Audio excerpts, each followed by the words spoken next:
ভাই এটা গুরুত্বপূর্ণ একটা পয়েন্ট, খুবই গুরুত্বপূর্ণ। এই পয়েন্টটাতে একটা মিনিট হলো নিতে হচ্ছে, কারণ আল্লাহর কাছে সবচেয়ে প্রিয় যে আমলটি নেক আখলাক, উত্তম ব্যবহার, আচরণ, এই জিনিসটি আজকাল আমাদের থেকে বিলুপ্ত হতে যাচ্ছে।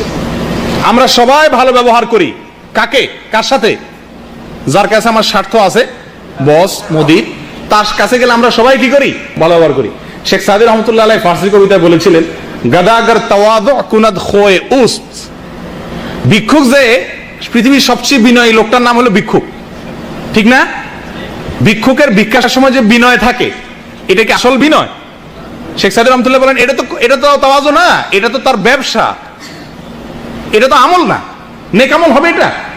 তাহলে আমরা যে উপরস্থ বসের কাছে যাই ভদ্র হই, ভদ্র সাজিয়ে একেবারে মনে হয় যে আমি কিছু জানি না এমন ভাবে দাঁড়াই থাকি, তো এটার কোনো মূল্য আল্লাহর কাছে নাই।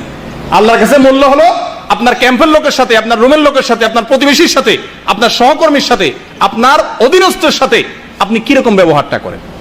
কথা বোঝা যাচ্ছে ভাই? এটা সত্যি কথা বলতে কি, এই বিষয়ে কথা বলতে গিয়ে আমার নিজেরও লজ্জা লাগে যে এটা বলা যত সোজা, এই বিষয়ে ওয়াজ করা যত সোজা, আমল করা তার চাইতে শত শত গুণ কঠিন। সদ আচরণ, মানুষের সাথে ব্যবহারটা সুন্দর করা, এর চাইতে উত্তম কোনো আমল নাই। তিরমিজির হাদিসে আসছে রাসূলুল্লাহ সাল্লাল্লাহু আলাইহি ওয়াসাল্লাম বলেছেন, মিজানের পাল্লায় কিয়ামতের ময়দানে যত আমল মানুষ করবে, দান, সদকা, নামাজ, রোজা, সমস্ত আমলকে আল্লাহ মিজানের পাল্লা উঠাবেন, তার ভিতরে একটা আমল সবচেয়ে বেশি ওয়েট হবে, পাল্লাকে সবচেয়ে বেশি ভারী করবে, সে আমলটা হলো সৎ ব্যবহার। মানুষের সঙ্গে গালিগালাজ করা এটা অসৎ ব্যবহার, চিল্লাচিল্লি করা অসৎ ব্যবহার, ঝগড়াঝাটি করা অসৎ ব্যবহার, মুখ কালো করে কথা বলা অসৎ ব্যবহার, এই সবগুলো অসৎ ব্যবহারের ভিতরে শামিল। উত্তম আখলাক, উত্তম আচরণ মানুষের সাথে করা। যদি কেউ আমার সাথে খারাপ আচরণ করে, ইদফা বিল্লাতি হিয়া আহসান, তো আমি ভালো দিয়ে তার প্রতি করব, মোকাবেলা করব, এটা হবে সদাচরণ। এটার ওয়াজ করা যত সহজ, বাস্তবতা তার চাইতে অনেক কঠিন। কিভাবে সদাচরণ আমরা করব? দুইটা পদ্ধতি বলি আপনাদের। এক, যে লোকটা আপনাদের পুরো ক্যাম্পের ভিতরে আপনারা দেখতেছেন, এই লোকটা সবচেয়ে বেশি ভদ্র, সদাচরণ করা লোকটাকে আমরা ভদ্র বলতে পারি আমাদের বাংলা ভাষায়, সবচেয়ে ভদ্র, নম্র, সবাই তার সাথে নম্র ভদ্র হয়ে থাকে, কারোর সাথে ঝামেলা জড়ায় না।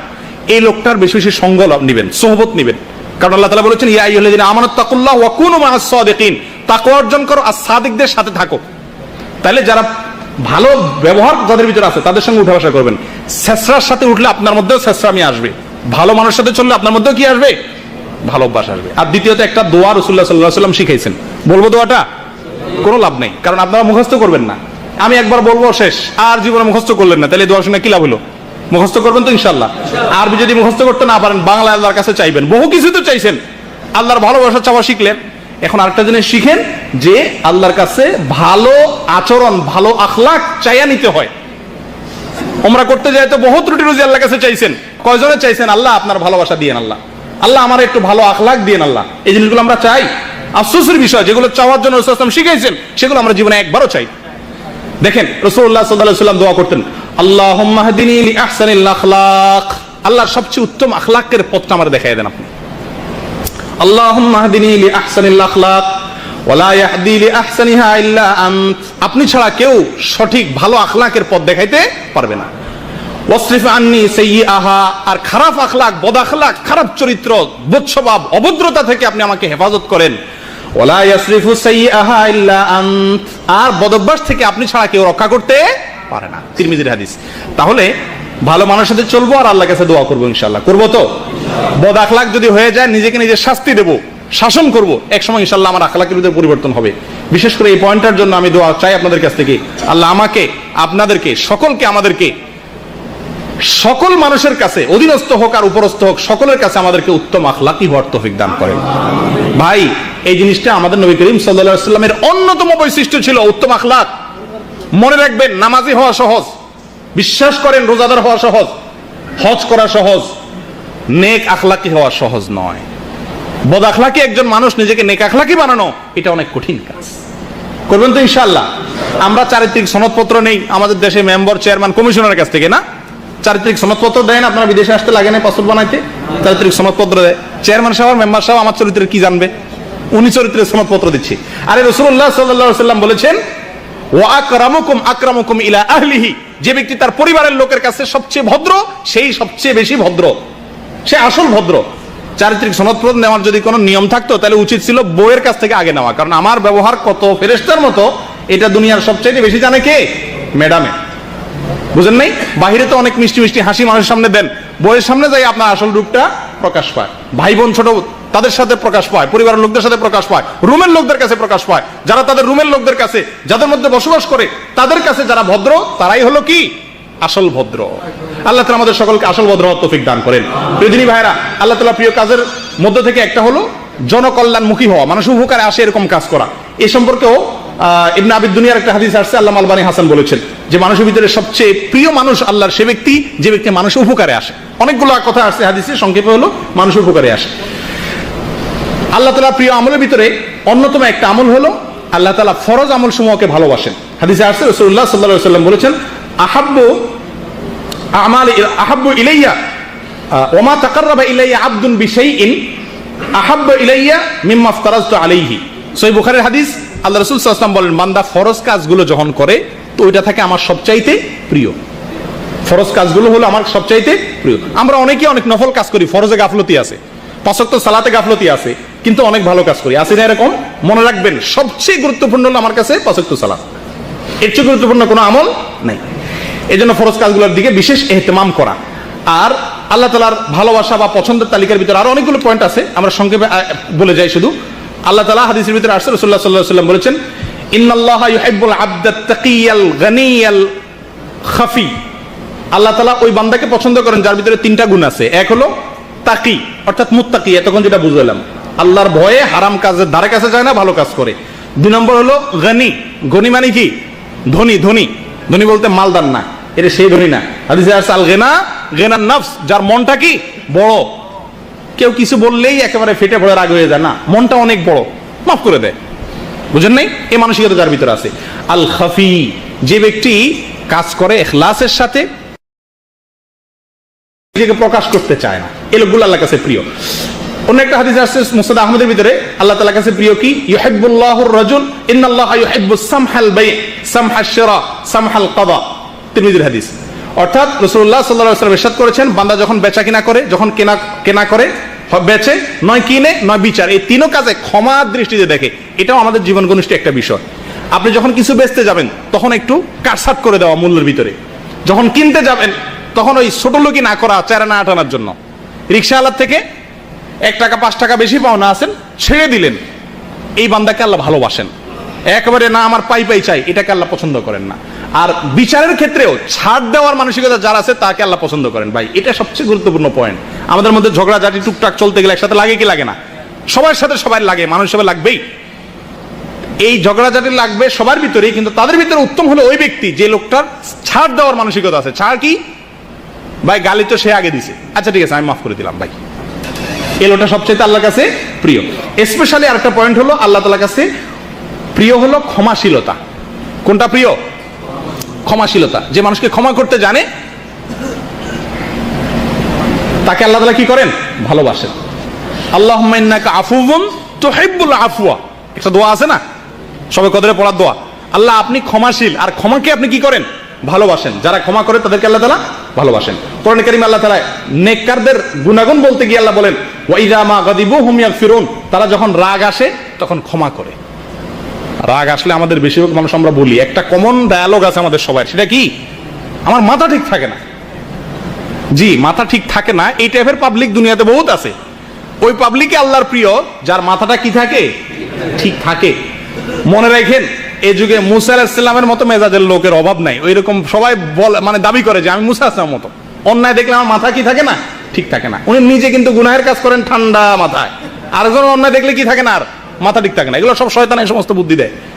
মনে রাখতে হবে, রাগ হলে যে কোনো রাগের মুহূর্তে কি করতে হবে? ঠান্ডা থাকতে হবে। আল্লাহ তাআলা বলেন, ওয়াল কাযিমিনাল গায়যা ওয়াল আফিনা আনিন নাস আল্লাহু ইউহিব্বুল মুহসিনিন, যারা নিজেদের রাগকে সংবরণ করে এবং মানুষকে ক্ষমা করে আল্লাহ তাদেরকে ভালোবাসেন। আবু বকর রাদিয়াল্লাহু তাআলা আনহুর মেয়ে রাসূলুল্লাহ সাল্লাল্লাহু আলাইহি ওয়াসাল্লামের স্ত্রী আয়েশা রাদিয়াল্লাহু তাআলা আনহা সম্পর্কে আপনারা সবাই জানেন, একবার মুনাফিকরা একটা দুর্নাম ছড়ায় দিছিল, জানেন তো? সূরা নূরে বিস্তারিত। আবু বকর রাদিয়াল্লাহু তাআলা আনহু তার নিকট আত্মীয় মিস্তাহ নামে একটা লোক, সেও ওই দুর্নামকারীদের দলে যোগ দিয়েছিল না বুঝে, কিন্তু মুসলমান ছিল খাঁটি। তাকে মাসিক একটা দান করত। আমরা অনেক সময় দেশে দিই না। উনি কসম খাইছেন যে আমি তোকে আর দান করব না, কারণ আমার মেয়ের, আমার সারা জীবন তোরে দান করলাম আমি, আমার দান খাই আমার মেয়ের বিরুদ্ধে ষড়যন্ত্রে তুই যোগ দিলি, কসম খাইছেন। আর কি আল্লাহ তাআলা আয়াত নাযিল করছেন, এর পাশাপাশি আয়াত নাযিল করছেন ওয়ালা ইয়াতালি উলুল ফাদলি ইলা আখিরিল আয়া, যারা আল্লাহর জন্য দান করে তারা রাগের কারণে যেন কি না করে, ওই পথ থেকে ফিরে না আসে। রাগ আমাদেরকে অনেক খারাপ পথে নিয়ে যেতে পারে, সমস্ত হারাম কাজ করা যায় রাগের মাধ্যমে। অতএব রাগ থাকা ভালো, কিন্তু কন্ট্রোল থাকতে হবে। কন্ট্রোল ছাড়া রাগ হারাম। কন্ট্রোল ছাড়া রাগ কি? যাদের রাগের লাগাম নাই সেরকম রাগ করা হারাম। রাসূলুল্লাহ সাল্লাল্লাহু আলাইহি ওয়াসাল্লাম এক সাহাবীকে বলছেন লা তাগদাব লা তাগদাব লা তাগদাব, নিষেধ করেছেন তুমি গোসা করবে না, গোসা করবে না, গোসা করবে না। অর্থাৎ আনকন্ট্রোল, নিয়ন্ত্রণহীন রাগ। রাগ উঠলে আমার মাথা ঠিক থাকে না, যা তা করে ফেলি।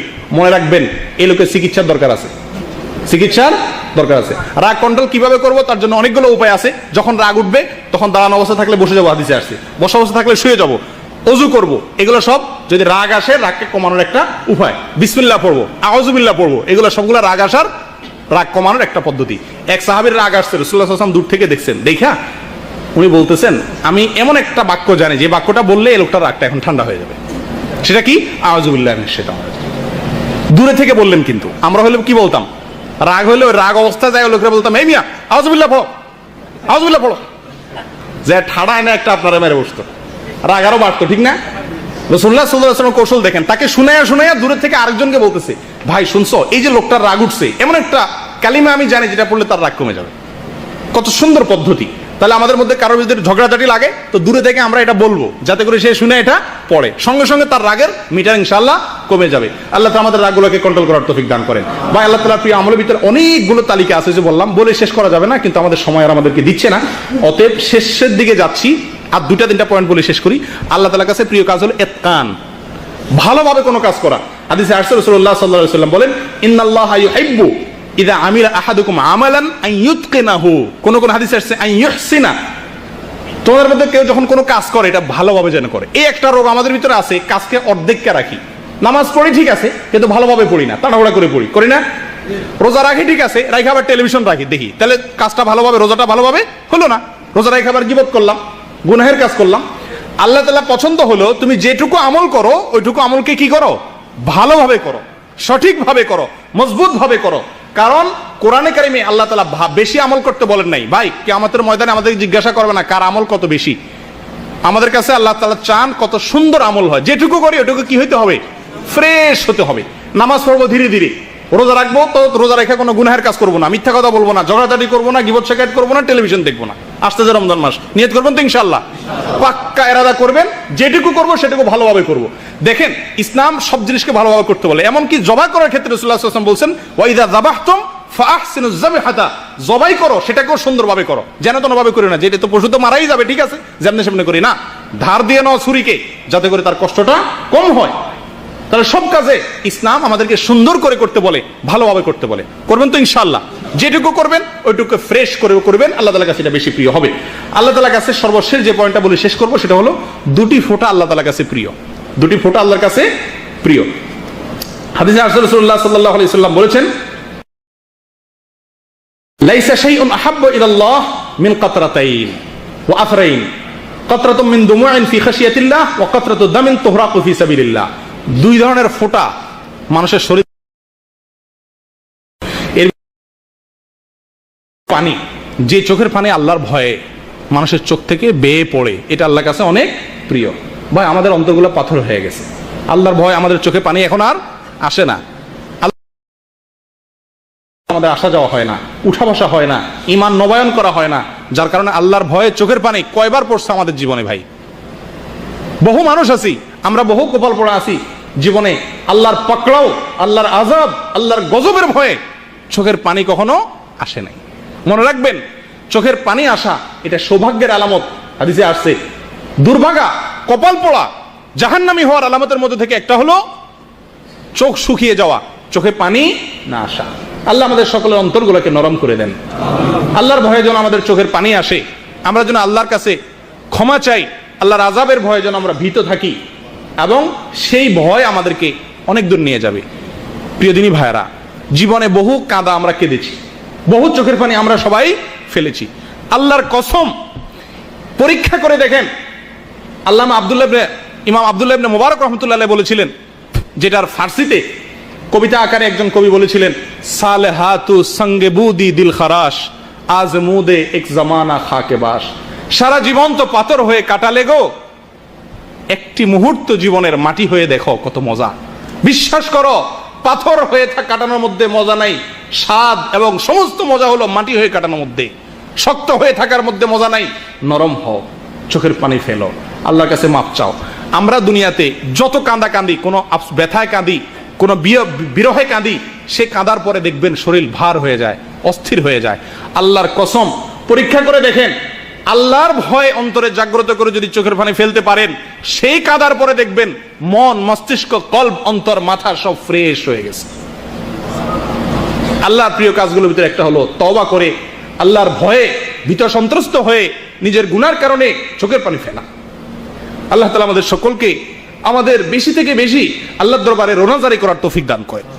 এটা আজকাল সোনার হরিণ হয়ে গেছে, সোনার হরিণ হয়ে গেছে ভাই। আমরা আল্লাহর ভয়ে চোখের পানি, একাকী নির্জনে, রমজান আসছে, ইবাদতের মাস, আল্লাহর কাছে দুই হাত তুলে, হাত তোলা ছাড়া একাকী বসে নিজের গুনাহের কথা স্মরণ করে, এই গুনাহের যে শাস্তি আল্লাহ তাআলা দুনিয়াতে দিবেন সেগুলোর কথা স্মরণ করে অন্তত চোখের পানি ফেলার অভ্যাস করি। আল্লাহ আপনি আমাদের সকলকে নরম হওয়ার তৌফিক দান করেন, আমাদের অন্তরগুলোকে আবাদ করে দেন, আমাদেরকে পাথর বানায়েন না আল্লাহ। আল্লাহ আমাদের অন্তর যেন পাথরের মতো না হয়, আমরা শক্ত হয়ে গেছি, আমাদের অন্তর পাথরের মতো শক্ত হয়ে গেছে, চোখের পানি আসে না, তওবা আসে না, ভয় আসে না, এটা কপাল পড়া হওয়ার লক্ষণ। আল্লাহ তাআলা আমাদের সকলকে হেফাজত করেন, আল্লাহ তাআলা আমাদের সকলকে রহম করেন। পরে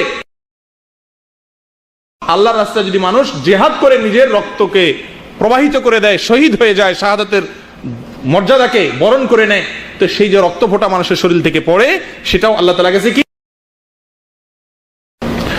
আল্লাহ তাআলা আমাদের সকলকে আল্লাহর যত প্রিয় কাজের কথা আমরা শুনলাম, বললাম, এই কাজগুলো অনুযায়ী আল্লাহ তাআলা আমাদেরকে আমল করার তৌফিক দান করেন, আল্লাহ প্রিয় পাত্র হওয়ার তৌফিক দান করেন।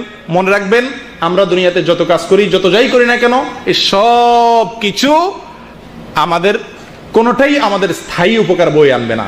আমরা যদি কিছু নেকামল করে যাই, এটাই আমাদের কবরে যাবে, এটাই আমাদের স্থায়ী উপকার বয়ে আনবে। মনে রাখবেন, সবচেয়ে বড় আপন আপনার নেকামল। এই নেকামল ছাড়া আর কেউ যাবে না, কিচ্ছু যাবে না ভাই। যত দামি গেঞ্জি কিনেন, যত দামি শার্ট কিনেন, ওই সবচেয়ে কম দামা কাফনে কাপড় পরে নেওয়া হবে। ডব সাবান যতই মাখান, সবচেয়ে কম দামা সাবান গায়ে দিয়ে আপনাকে নেওয়া হবে। যা কামাইতেছেন, যাদের জন্য কামাইতেছেন, মিথ্যা কথা বলতেছেন, অন্যায় করতেছেন, এগুলো সব মানুষ ভাগ বটরা করে নিয়ে যাবে। আল্লাহর কসম, আপনার আমল ছাড়া আর কিচ্ছু আপনার কবরে যাবে না, ঠিক না? আল্লাহ তাআলা আমাদের সকলকে আল্লাহর প্রিয় পাত্র হওয়ার তৌফিক দান করেন, আল্লাহর প্রিয় আমলগুলো বেছে বেছে খুঁটি খুঁটি করার তৌফিক দান করেন।